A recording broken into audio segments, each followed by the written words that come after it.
ভাই আমাদের কাছে কোনো কার্ড নাই। আপনারা সবাই ভাই বোনেরা আমাদের কার্ড।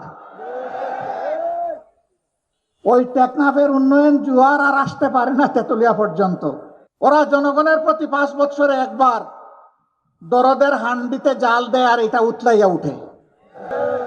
কেউ কেউ আবার বসন্তের কোকিল, বসন্তকাল আসলে আইসা বলে কুহু কুহু। আমরা এই উত্তরবঙ্গের চেহারা মহান আল্লাহর উপর ভরসা করে বলতে চাই, বদলে দেওয়ার জন্য 5টি বছর যথেষ্ট হবে ইনশাআল্লাহ। বাংলাদেশ সৃষ্টির পর থেকে উত্তরবঙ্গ গরিব নয়, গরিব করে রাখা হয়েছে, সেই বঞ্চনার সাক্ষী হতে এসেছে। সৎ মায়ের সন্তানের মতো উত্তরবঙ্গের সাথে আচরণ করা হয়েছে। উত্তরবঙ্গ আমাদের কলিজার অংশ। এই উত্তরবঙ্গ বাংলাদেশকে খাদ্য এবং পুষ্টি সরবরাহ করে, আর সেই উত্তরবঙ্গকে পিছিয়ে রাখা হয়েছে ইচ্ছা করে। আমি তার সাক্ষী হতে এসেছি। উত্তরবঙ্গ থেকে আগামীতে আমরা আর কোনো বেকারের মুখ দেখতে চাই না। আমরা সকলের হাতে মর্যাদার কাজ তুলে দিতে চাই।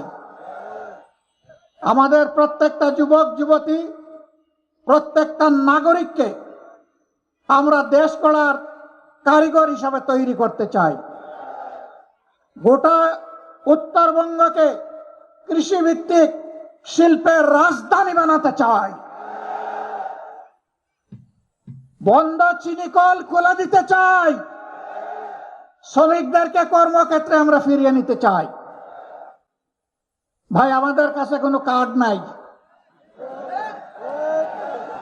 আপনারা সবাই ভাই বোনেরা আমাদের কার্ড। আপনাদের বুকে আমরা একটা ভালোবাসার কার্ড চাই। আপনাদের সমর্থন, দোয়া, ভালোবাসা দিয়ে আগামীতে বেকার এবং দায় দয়া মুক্ত একটা বাংলাদেশ আমরা করতে চাই। কারো দয়ার পাত্র হয়ে বাংলাদেশের কোন এলাকার মানুষ বসবাস করবে তা আমরা দেখতে চাই না। কে কার উপর দয়া করে জনগণের ট্যাক্সের টাকায় পরের ধরে পথধারী, এ আমরা করব না। আমরা যুবকের হাত শক্তিশালী করব ইনশাআল্লাহ। আমরা যুবতীর হাতও শক্তিশালী করব ইনশাআল্লাহ।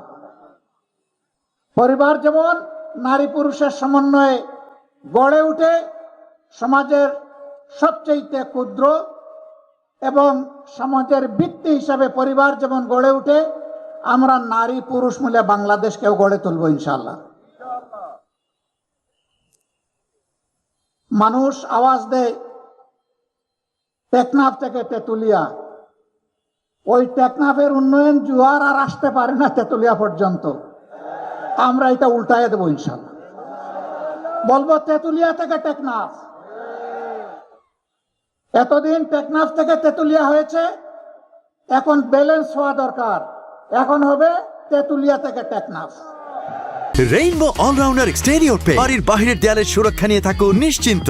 সাথে পাচ্ছেন 10 বছরের ওয়ারেন্টি। আপনারা মন খারাপ করবেন না তো? আলহামদুলিল্লাহ। 4টা নদী, বিশাল নদী, আল্লাহর নিয়ামত। আল্লাহ তাআলা এই উত্তরবঙ্গকে দান করেছিলেন। তিস্তা, ধরলা, ব্রহ্মপুত্র এবং করতোয়া। আজকে আস্তে আস্তে উপর থেকে দেখলাম নদী নয়, মরুভূমি। মরে কঙ্কাল হয়ে আছে নদীগুলো।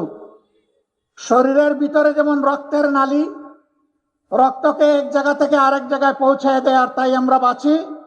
যদি ওই রক্তনালী বন্ধ হয়ে যায় তাহলে মানুষ মারা যায়। আজকে আমাদের আল্লাহর দান এই নিয়ামত, নদীগুলাকে খুন করা হয়েছে। এই দেশের কে কোনো মা বাবা ছিল না? তাহলে আমার নদী মরে গেল কেন?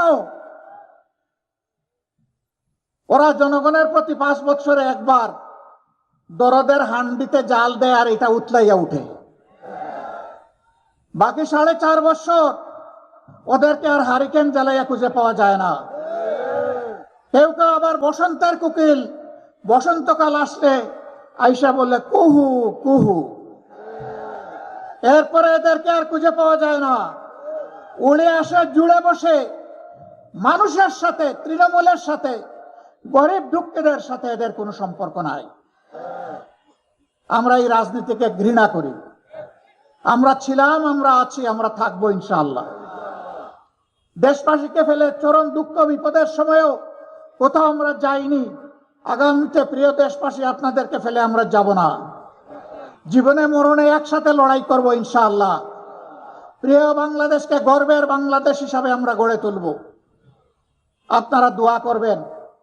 আল্লাহ যদি আপনাদের মূল্যবান ভোটে, ভালোবাসায়, সমর্থনে 10 দলের এই সমন্বয়কে আপনারা পার্লামেন্টে পাঠান, যাতে সরকার গঠন করতে পারে, আমরা কথা দিচ্ছি শুধু নদীর জীবন ফিরে আসবে না, মানুষেরও জীবন ইনশাআল্লাহ প্রাণ চঞ্চল হয়ে ফিরে আসবে।